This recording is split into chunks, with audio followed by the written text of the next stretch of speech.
Es-tu fier de ce que les autres ont fait? Attends, tu vas faire. Ce que les gens ont fait, tu as vu. Mais ce que toi tu feras, ils n'ont pas encore vu. Qui est plus grand. Écoute-moi, j'aimerais te dire, lève-toi et saisis. Lève-toi, sois éclairé. Éclaire ta nation, éclaire ta communauté, éclaire ta famille, éclaire ton église, éclaire tes études, éclaire. Ah, je dois éclairer. Quelqu'un dit avec moi, je dois éclairer. Dis avec moi, je dois éclairer. Ah, je dois éclairer. Je dois éclairer dans ma famille. Je dois éclairer dans mes études. Je dois éclairer dans ma nation. Je dois éclairer dans ma communauté. Je dois éclairer. Je suis la lumière qui doit éclairer. Je refuse les ténèbres. Je refuse l'échec. Je refuse l'orgueil. Je refuse les calomnies. Je dois éclairer. Je dois éclairer. Ah, je dois éclairer.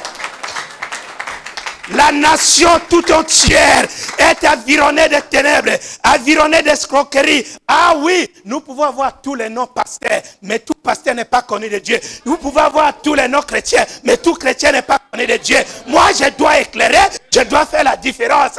Je dois faire la différence. Mon frère fait la différence. Mon frère fait la différence. Ma soeur fait la différence. Puisque nous devons éclairer. Les ténèbres environnent. Mais Jésus de Nazareth est la gloire de Dieu, l'empreinte de sa personne. La Bible dit, je glorifierai ma maison de gloire. Oui, il est temps que Dieu glorifie sa maison. Il est temps que Dieu te glorifie. Ah, tu as aussi longtemps porté la robe de tristesse. Tu as aussi longtemps porté le deuil. Lis le même chapitre et tu vas trouver, mon peuple ne portera plus le deuil. Nous devons éclairer. Jeune homme, tu dois éclairer. Mais avec le temps est en train de venir pour que tu éclaires. Ah, ne soyez pas dans les compromissions. Ne soyez pas dans les compromissions. Ne cherchez pas à vous comparer. Puisqu'il y a un temps, s'il y a eu un Martin Luther King, il y aura un Bertin Luther King. Alléluia. S'il y a eu un Jean Luther King, il y aura toi un Luther, véritable Luther. Puisqu'on peut tuer les rêves, on peut tuer le rêve, mais on ne tuera jamais le rêve. Est-ce que tu mon frère, on peut tuer le rêve comme on pouvait tuer Joseph, mais on ne tuera jamais le rêve. Il y a un rêve qui sommeille à toi. Jeune homme, il y a un rêve qui sommeille à toi. Ah, il y a un rêve qui sommeille à moi. J'aimerais dire à une jeune fille dans cette salle. J'aimerais dire à mon frère dans cette salle. J'aimerais te dire, il y a quelque chose. Tu dois te lever. Tu dois te lever. Lève à prendre au sérieux ce que tu es en train de faire. Dis, je dois éclairer dans ma famille, dans mes études, dans mon business, dans tout ce que je dois faire. Je dois éclairer. Et l'éclairage doit se voir. Puisque quand on a besoin d'éclairage, ça veut dire qu'il y a les ténèbres. Ah, il y a les ténèbres qui t'environnent, alors on a besoin de l'éclairage. Et cet éclairage, c'est toi. C'est pas quelque chose de traite, mais c'est toi la personne dans ta famille. Tu dois éclairer. Ah, tape ta poitrine et dis, je dois éclairer. Aïe, aïe, aïe. Je dois éclairer. Mon frère, éclaire.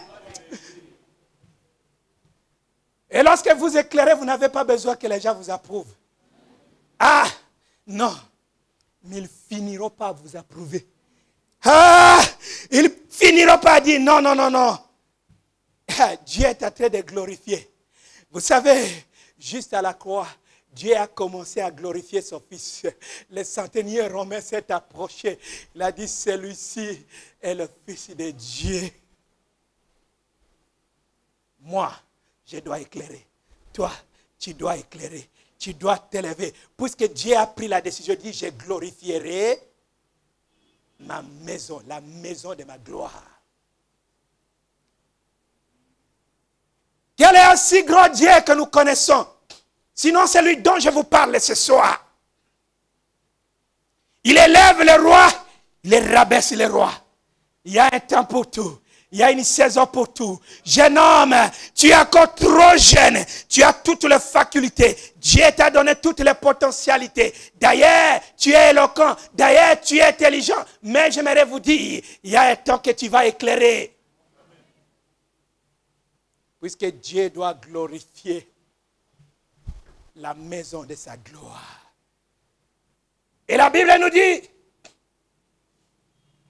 lève-toi, sois éclairé, car ta lumière arrive. Pour vous qui connaissez mieux le français, ta lumière arrive. Ta lumière arrive. Lève-toi, sois éclairé. Éclairé car ta lumière arrive. J'appelle ça futur proche. C'est pas loin. Ta lumière arrive. C'est futur proche. Ah. Il y a les gens qui connaissent mieux la grammaire ici. Ça, c'est futur proche. Dis, mais on n'a pas dit éclairerai. On dit, lève-toi, sois éclairé, car ta lumière arrive. Ça veut dire que c'est juste un peu, à quelque part. À quelque part. C'est pas loin. C'est pas loin. Voilà pourquoi le diable veut que tu recules. C'est pas loin, puisque le diable veut que tu recules, puisque ça reste quelques mètres. Pour que tu... je ne sais pas, je ne sais pas quelle démonstration je peux vous les faire ici pour que vous puissiez comprendre. Regardez, frère, est-ce que vous pouvez m'aider? Donne-moi cette histoire. Regardez. Ah, Seigneur Jésus, ça c'est ma bénédiction. Ah, je suis en train de venir, j'arrive ici pour tendre la main et recevoir ma bénédiction. Le diable me tire comme ça. Par la calomnie, il me tire. Par la débauche, il me tire. Par la sous-estimation, il me tire. Par les complexes d'infériorité, il me tire. Dans beaucoup de choses, il me tire. Il dit non, reste avec moi. Il ne faut pas aller dans la gloire. Il ne faut pas manifester la gloire. Il ne faut pas éclairer. Puisque tu es appelé à rester dans les ténèbres. Je t'annonce ce soir, tu n'es pas appelé à rester dans les ténèbres. Tu dois sortir des ténèbres. Tu dois sortir. Qui te tire. Mais tu dois te dire, je me lève. Puisque je dois éclairer. Vous savez, ta mission, c'est pour éclairer. La lumière a quelle mission? Cette lumière a quelle mission ici? Si elle n'est pas là, c'est le ténèbre. Toi, tu as quelle mission dans ta communauté? Toi, tu as quelle mission dans ta famille? Tu as quelle mission à ce que tu es en train de faire? Tu as quelle mission dans cette église? Est-ce que pour éclairer? Ou bien pour envahir encore les ténèbres? Lève-toi, éclaire, jeune homme. Les gens qui sont devenus ministres, présidents, je ne sais pas quoi, ce n'était pas par achattement.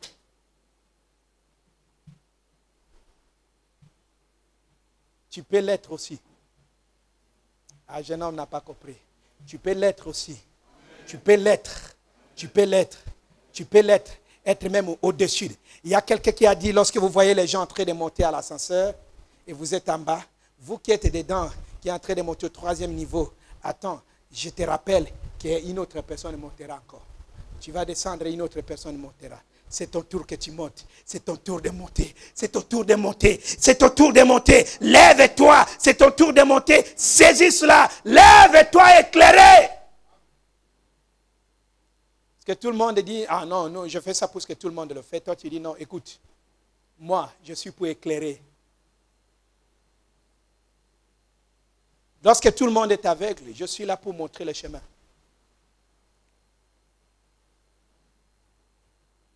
La Bible dit, sur toi l'Éternel. Qui est l'Éternel?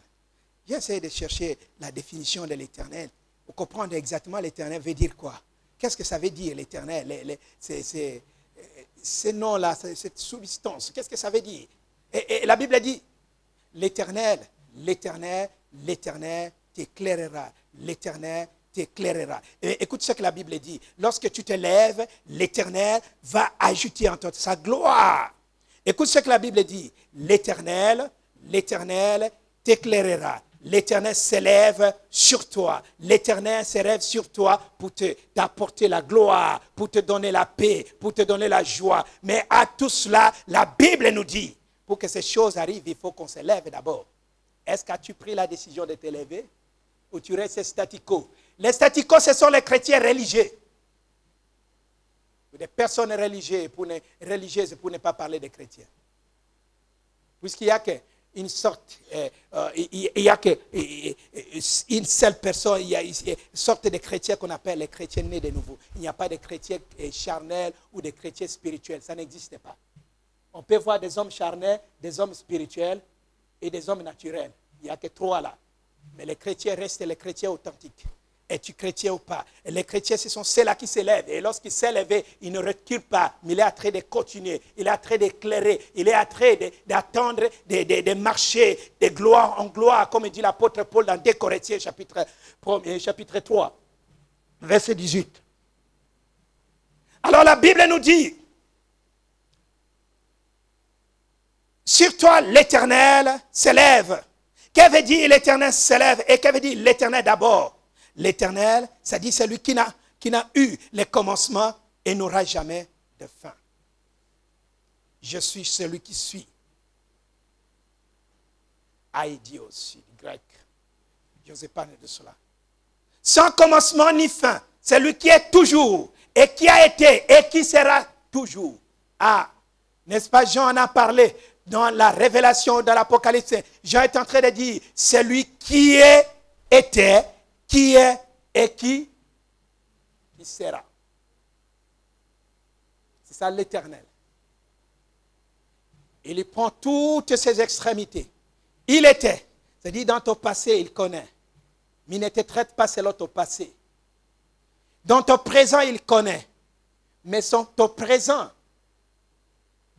il peut négliger, il peut regarder et dire non. Mais ton futur, il entretient. Voilà pourquoi il te donne la responsabilité d'entretenir ton présent. Est-ce que quelqu'un écoute ce que je suis en train de parler? L'Éternel. Et lorsque nous lisons Ésaïe, c'est ce que je viens de dire, lorsque nous lisons Ésaïe, chapitre 60, verset 19, et la Bible dit quelque chose de merveilleux. Ésaïe 60, verset 19.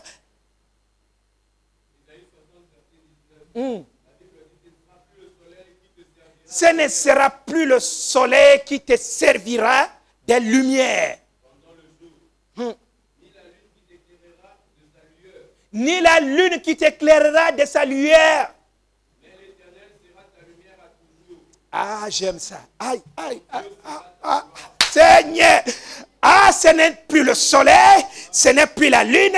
Le soleil et la lune représentent les objets naturels, représentent la nature, représentent ce que Dieu a créé. Mais cette fois-ci, Dieu ne s'occupe pas de ce qu'il a créé puisqu'il t'a déjà donné. Mais il s'occupe de toi qu'il a donné pour que tu puisses savoir que ce Dieu est au-dessus de toutes choses. Et cette fois-ci, ce n'est pas la lumière, ce n'est pas le soleil, ce n'est plus la lune. Mais c'est qui? L'Éternel. L'Éternel sera ta lumière à toujours. Ton Dieu sera quoi? Sera la lumière toujours. La fin du verset, frère. Lis cela pour tout le monde. L'Éternel sera ta lumière à toujours. Ton Dieu sera ta gloire. Ton Dieu sera ta gloire. La gloire que tu peux avoir, ce n'est pas, oh, je ne sais pas, des griffes que tu peux porter. La gloire que tu peux avoir, ce n'est pas la famille d'où tu viens. La gloire que tu es en train d'avoir maintenant, au moment que je suis en train de parler, ce n'est pas la gloire familiale, ce n'est pas la gloire nationale, ce n'est pas la gloire de la communauté, mais la gloire de ton Dieu. Lui-même sera ta gloire. Et lorsque Dieu est ta gloire, Dieu est au-dessus de tout. Ah, cela veut dire que tout le monde va focaliser les regards sur toi pour te dire que nous voyons la gloire de Dieu au-dessus de toi. Je vois la gloire de Dieu au-dessus de toi. Je vois la gloire de Dieu au-dessus de toi. Toi qui t'es déjà élevé, il y a un jour tu as pris la décision, tu as dit je me lève. Cette fois-ci, j'accepte d'être appelé marginal. J'accepte d'être appelé, comment on dit, Mendre, Yuma. J'accepte ces choses. J'accepte, mais cette fois-ci, à la longue et à la fin, Dieu va montrer la différence. Tu peux te faire Yankee aujourd'hui, demain on t'appellera Yuma. Puisque tu as gaspillé le temps, tu n'as rien fait. Amen. 2 ans, tu te fais Yankee. Toute la communauté te connaît. Tous les étrangers de l'Inde te connaissent. Tous les Indiens connaissent que petit on attend à tomber. Ça c'est bien. Il y aura un temps où cette honte va retourner contre toi. puisque tu as négligé la gloire de Dieu. La gloire de Dieu, c'est toi. La gloire de Dieu, c'est toi. Tu peux faire tout ce que tu peux faire. Mais si vous avez la gloire de Dieu à vous, vous allez dire, je vais faire cela dans les normes bibliques, puisque je sais que mon Dieu a mis quelque chose à moi et je dois éclairer. Alléluia. Alors que nous voulons prier, je vais prier avec quelqu'un ce soir. Écoute ce que la Bible me dit. À cause du nom de l'Éternel, ton Dieu, du Saint d'Israël, qui te glorifie. Il y a des choses qui vont venir d'eux-mêmes. Vous savez, il y a ce que nous n'arrivons pas à comprendre, nous, les jeunes hommes, ou nous, les humains sur la terre. Nous croyons que les choses viennent à nous puisque nous sommes là. Or, les choses sont déjà là pour que nous puissions les utiliser. C'est Dieu qui a voulu. D'ailleurs, avant que tu sois sur cette terre, même ton grand-père là, je ne sais pas, ce qu'on appelle Adam et Ève, ils ont trouvé tout sur la terre. Il n'y a pas, l'homme n'est pas plus ancien que les choses qu'il cherche. Tu n'es pas plus ancien que les choses que tu cherches. Alors il faut faire attention lorsque tu es à face de quelque chose qui te dépasse, qui est au-dessus de toi. Tu as 25 ans, mais tu cherches quelque chose qui est venu sur la terre, ça fait déjà 50 ans. Le mariage est venu sur la terre, ça fait combien d'années? Hein?